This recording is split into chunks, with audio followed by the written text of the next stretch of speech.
Negara maritim adalah salah satu julukan yang melekat bagi Indonesia, dikarenakan negara ini memiliki sumber daya hewani yang tinggi dan potensi bahari yang tak diragukan lagi. Beragam jenis ikan dan biota laut pun melimpah. Namun, hal ini tidak sepadan dengan kesejahteraan para nelayan. Ingin tahu seperti apa kisah mereka yang berada di kampung nelayan Cilincing, Jakarta Utara? Saksikan terus dalam Kanta Rakyat.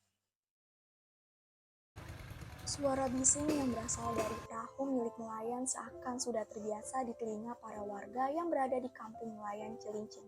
Kampung ini terletak di Provinsi DKI Jakarta bagian utara dan sebelah timur Pelabuhan Tanjung Priok.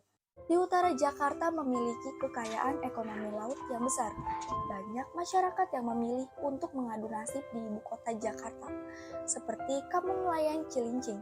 Sebagian penduduknya berasal dari daerah Jawa Barat dan Jawa Tengah. Salah satunya Suwandi, nelayan kecil kelahiran Indramayu yang sudah 20 tahun menebar jala di Laut Jakarta.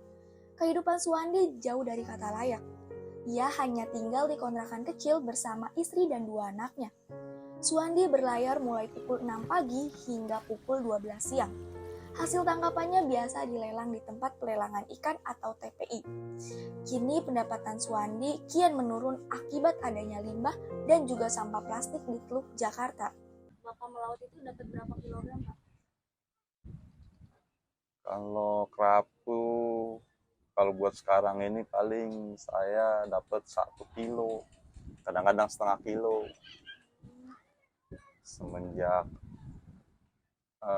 limbahnya banyak itu, jadi pendapatan berkurang, ikan pun entah lari kemana. Gitu.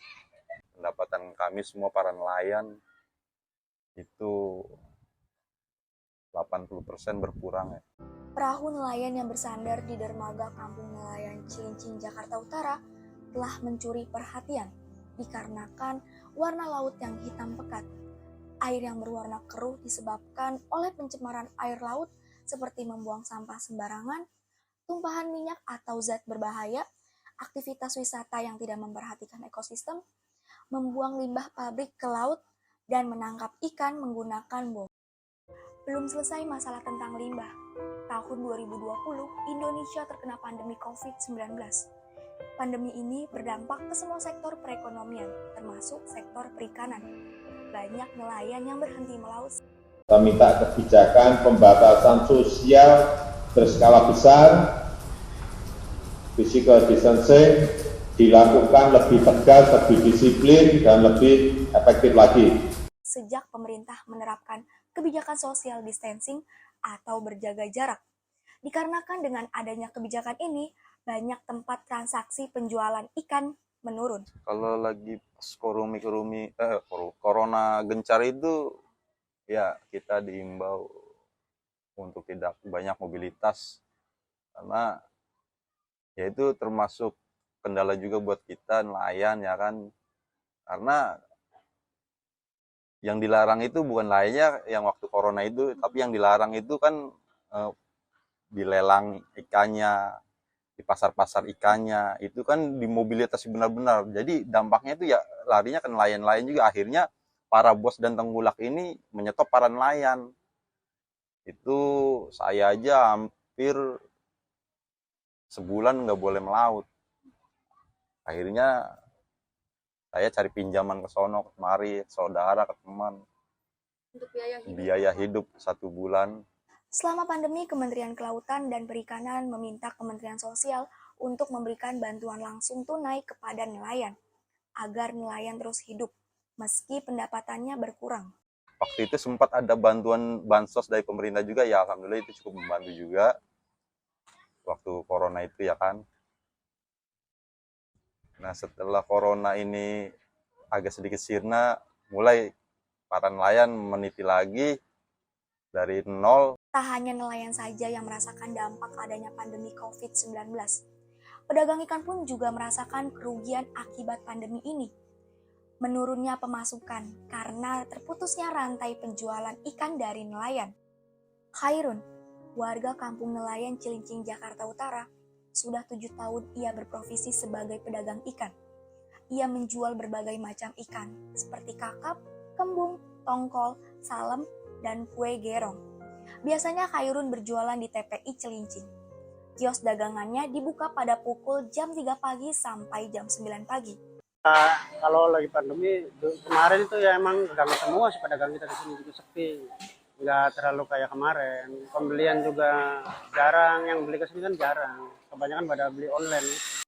Di kampung ini terdapat komunitas yang bernama Nelayan Rakyat Indonesia. Komunitas ini berdiri sejak tahun 2018. Organisasi yang diketuai oleh Danu Waluyo. Awal terbentuknya komunitas Nelayan Rakyat Indonesia dikarenakan adanya masalah pelik pada nelayan.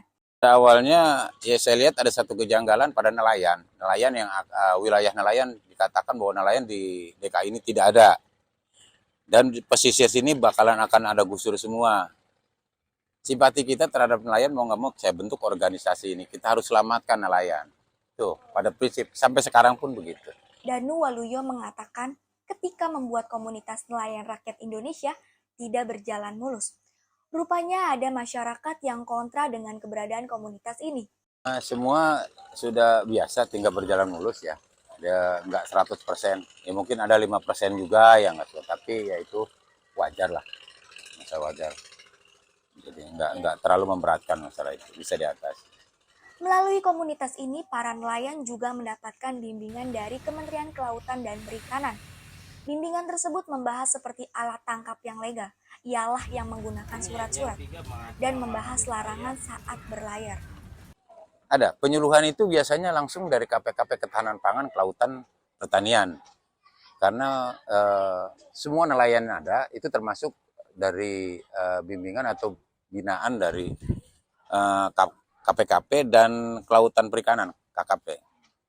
Biasanya kalau misalnya penyuluhan atau bimbingan itu membahas apa saja sih, Pak?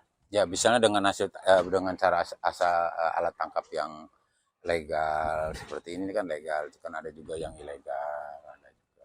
Oke, Pak, kalau boleh tahu emang alat tangkap yang ilegal sama legal itu seperti apa ya, Pak?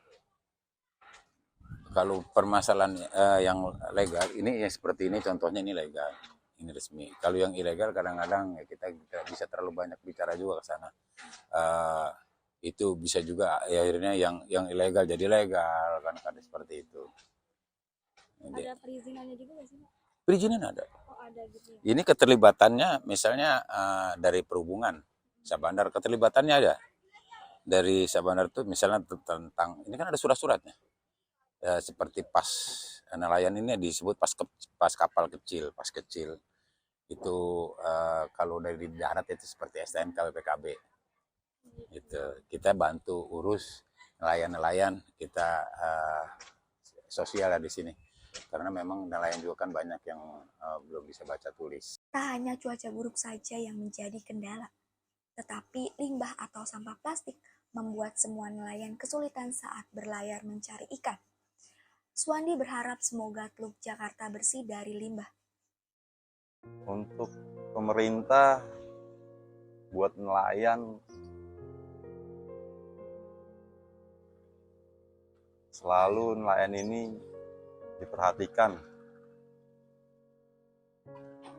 Kita berharap nelayan ini, Teluk Jakarta khususnya,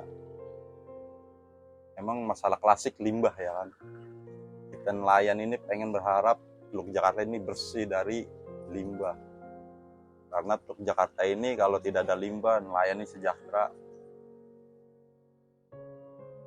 Nelayan ini makmur karena Laut Teluk Jakarta itu menyimpan banyak kekayaan alamnya. Karena berapa ribu nelayan yang dari belahan daerah, Jawa Tengah, Jawa Timur, DKI pun ada, semua numpuk di DKI tapi bisa hidup. Perairan laut yang bersih adalah masa depan nelayan Indonesia. Ekosistem biota laut adalah penentu bagaimana nelayan menghidupi keluarganya.